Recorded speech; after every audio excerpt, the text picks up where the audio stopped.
Uporabniki cest si želimo, da bi promet po njih potekal varno, udobno in gospodarno. A vozišča so v Sloveniji vsako leto slabša.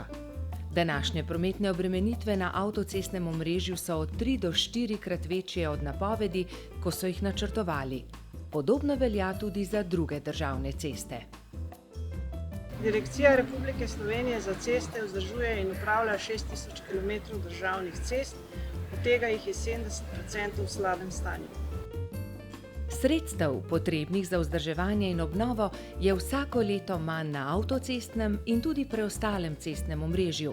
Zato je toliko bolj pomembno, da se pri obnovi odločamo za načine sanacije, ki so cenovno ugodni in hkrati ne obremenjujejo okolja.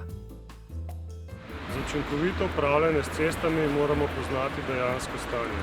Eden od načinov sanacije poškodb je lahko hladna reciklaža na samem mestu.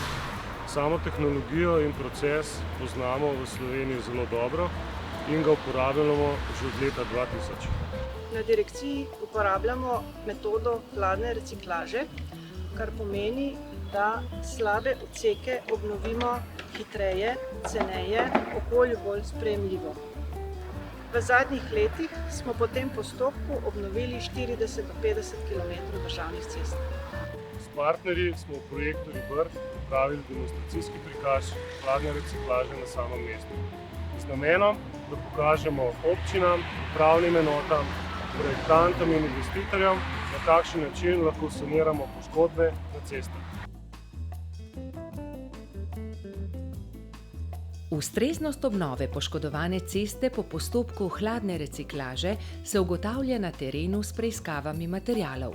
Treba je pripraviti recepturo, da se glede na vrsto, kakovost in debelino sedanjih poškodovanih materialov določijo ustrezna zrnavostna sestava stabilizacijske mešanice in optimalna vrsta ter količina stabilizacijskega veziva, ki je lahko hidravlično ali bitumensko.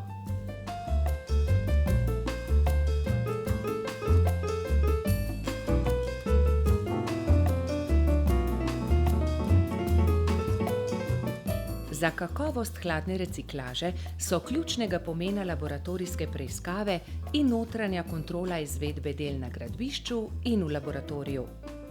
Na terenu se preverjajo količina posipa veziva, globina recikliranega sloja, vlažnost in stopnja zgoščenosti reciklirane mešanice, ob hladni reciklaži z uporabo penjenega bitumna pa še temperatura bitumna in karakteristike penjenja. Preiskave v laboratoriju zajemajo določitev trdnostnih karakteristik stabilizacijske mešanice in zmrzlinske obstojnosti. Za mano prikazujemo tehnološki postopek reciklaže na mestu samem.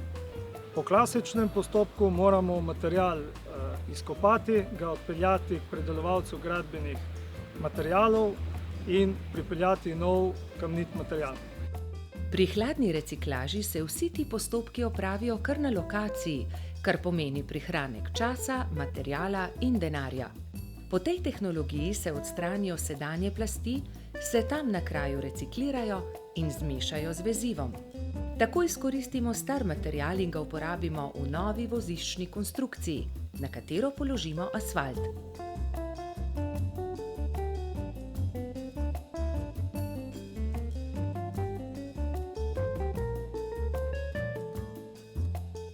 Za reciklažo in stabilizacijo uporabljamo reciklažni niz, sestavljen iz posipalca, reciklatorja, cisterne, valjarja in gredarja.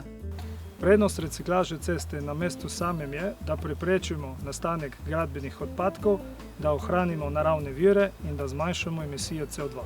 Evropska komisija je v letošnjem letu začela aktivno pripravljati prilogo gradnje in rekonstrukcije cest v sklopu zelenih javnih naročil.